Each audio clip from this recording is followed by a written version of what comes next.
Olá, seja bem-vindo à Culturaria da Rê. Vamos dar continuidade aqui ao nosso livro do Campbell, O Herói de Mil Faces.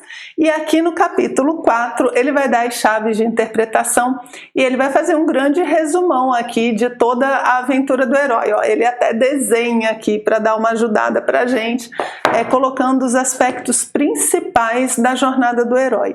E como é que ele faz graficamente? Ele faz um círculo e no meio ele corta falando do limiar da aventura, certo? Então você tem duas fases, né? A fase onde ele está fora do limiar da aventura e a fase onde ele está dentro da aventura. Então antes da aventura é o que a gente viu ali do chamado, dele ter que passar pelos guardiões dos portais, a receber o elixir mágico, a ajuda, até ele conseguir entrar na aventura. Na aventura ele passa por diversas etapas e diversos tipos de provas, de batalhas, de confrontos. E quando ele consegue passar por todas essas provas e ter a síntese desse conhecimento, agora ele precisa voltar, ele precisa sair desse limiar da aventura e voltar para o mundo normal, para o mundo comum, digamos assim, onde as pessoas não sabem aquilo que ele sabe. E aí você tem a saga do retorno, né? Dele não querer às vezes voltar, dele precisar de ajuda, enfim, para conseguir fechar a sua experiência. Então ele faz esse resumo da jornada e eu acho muito interessante, além do resumão que ele faz aqui bem no início do capítulo, ele faz muitas considerações sobre as interpretações mitológicas, as interpretações que as pessoas fazem do mito. E esse é o ponto que eu vou destacar daqui, porque muitas pessoas que têm dificuldade em estudar mitologia, não gostam de mitologia, é justamente porque a gente está interpretando errado, a gente comete muitos dos erros que ele fala. O primeiro deles, ele vai falar que esse monomito, né, então, que ele resumiu para a gente, do chamado da aventura, dele entrar ali no limiar da aventura, voltar, né? Esse mito que ele identificou como um único mito, ele é vivido de várias formas e é apresentado de várias formas nas diversas tradições. Então ele fala, é muito comum as mitologias, as tradições usarem esse mito, mas destacarem uma parte, por exemplo. Então, de todos esses passos da aventura que o Campbell mostrou para a gente, ele às vezes se foca muito no encontro com o pai, com a deusa, e aí o mito fica muito focado nisso e a gente não consegue perceber os outros elementos. Ou então no chamado da aventura. Então muitos mitos eles focam em um ponto só, o que dificulta a gente ver o resto da estrutura. Outros, ele fala ainda, eles fazem uma sequência, como se fossem ciclos independentes. E ele dá como exemplo a Odisseia, né, que é a volta de Ulisses para casa, e ele para em cada uma das ilhas, e em cada ilha ele vive uma aventura diferente, que você pode até encaixar no mito. Só que elas são uma sequência, né, elas são independentes, então fica com uma carinha diferente para a gente. Uma outra coisa que ele fala, que também é muito comum a gente encontrar, é a fusão, né? Vários passos juntos em um passo só, ou vários personagens fundidos em um personagem só, o que também dificulta um pouco você identificar o monomito na história que você está lendo. Só que, apesar da gente saber que essas adaptações são feitas, o que dificulta de fato a gente encontrar são as interpretações mal feitas, né? E aí eu vou começar a dar uma lidinha aqui em algumas observações dele. Olha só. Muitos contos aqui isolam e ampliam grandemente um ou dois elementos típicos do ciclo completo. Ou então eles fazem uma série simples, ou ainda podem ser fundidos. Assim, um elemento simples pode reduplicar-se, reaparecer sobre muitas formas diferentes, né? Foi isso que a gente comentou. Aí ele fala aqui, ó, as linhas gerais dos mitos e contos estão sujeitas a danos e ao obscurecimento. As características arcaicas em geral são eliminadas ou reprimidas. Os elementos importados são revisados para se adequarem à paisagem, aos costumes ou a crenças locais, e no processo sempre saem prejudicados. Então, quando você vê um mito antigo sendo adaptado para a modernidade, ele fala que essa adaptação ela faz com que o mito fique pela metade. Por quê? Porque normalmente quem está adaptando não conhece muito de mitologia. Isso tem acontecido muito hoje com os contos de fadas, que estão sendo muito adaptados para uma linguagem moderna e vão perdendo os elementos simbólicos, eles vão ficando para trás.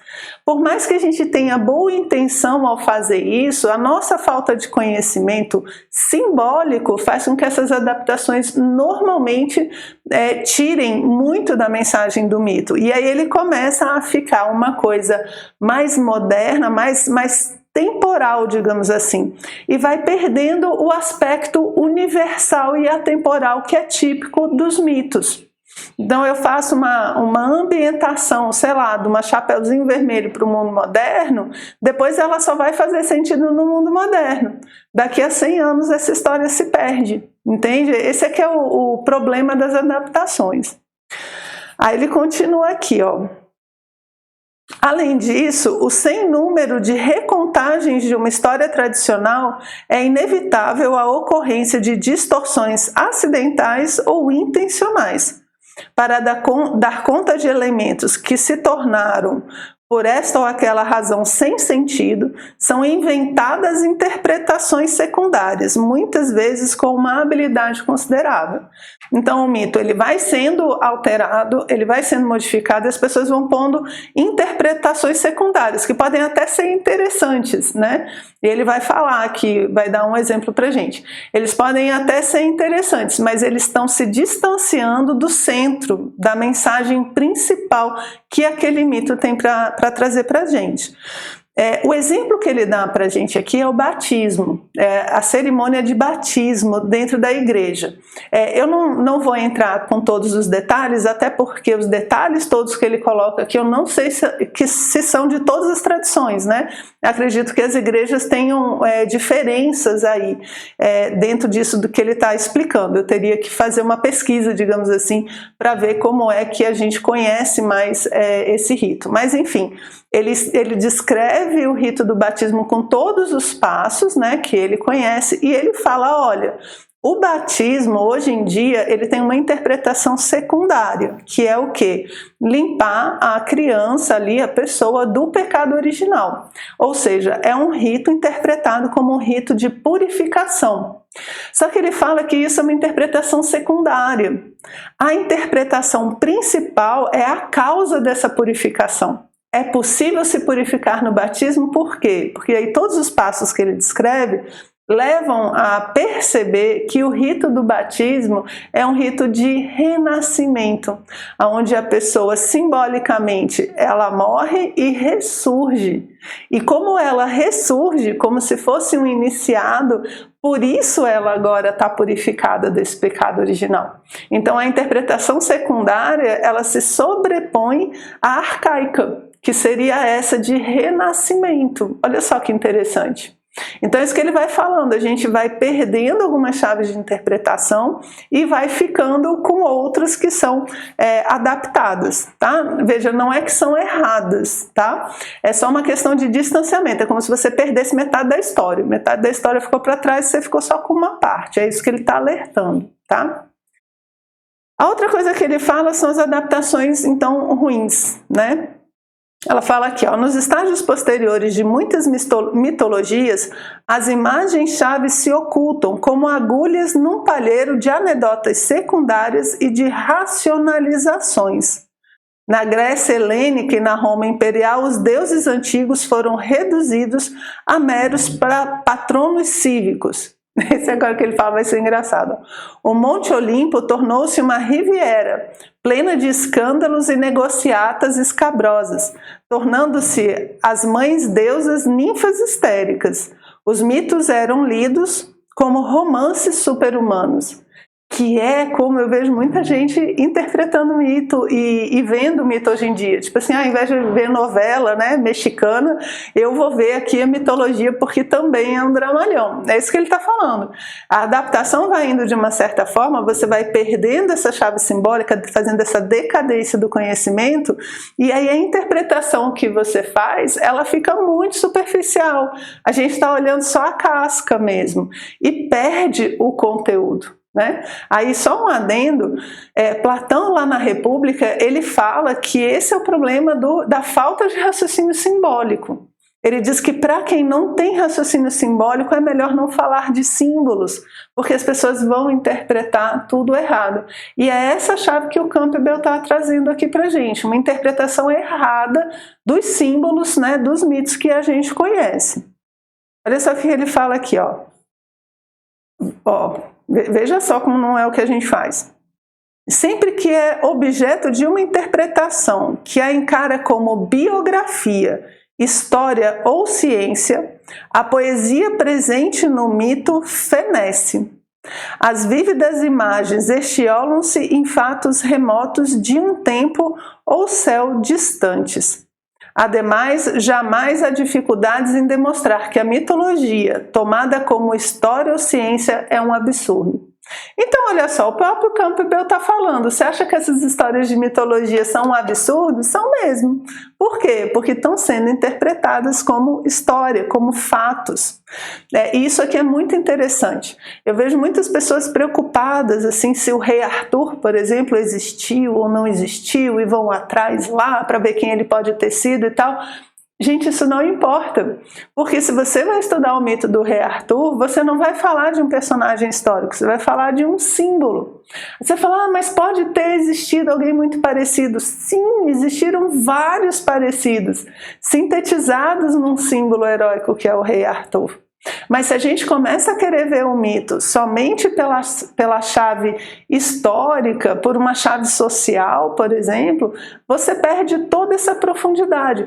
E veja que Campbell nos levou a ver a liberdade do herói como sendo a compreensão das leis da natureza, encontrar o seu lugar no cosmos. Isso não é um assunto histórico, né? Como ele fala aqui, cadê?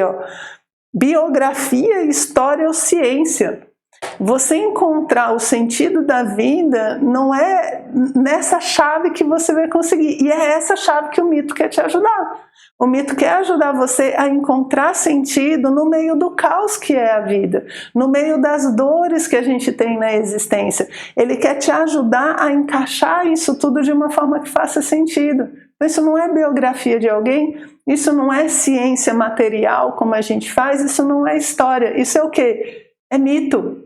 Isso é mitologia, isso é simbologia. E por isso que é essencial estudar a mitologia, porque ela dá respostas, né, de uma forma, através dos seus símbolos, que outras ciências não vão dar. Aqui já botei mitologia como ciência, né? Já dei um up aí, que normalmente o pessoal não dá para o estudo dos símbolos, ok? Gente, então essas são as observações que eu queria fazer, né, com vocês sobre esse capítulo. Então, quem tiver com o livro aí, o primeiro parágrafo ele faz o resumão explicando a imagem, e depois ele faz todas essas interpretações, justamente para que a gente não caia no erro de interpretar o mito de forma errada. Gente, espero que tenham gostado e a gente se vê no próximo encontro.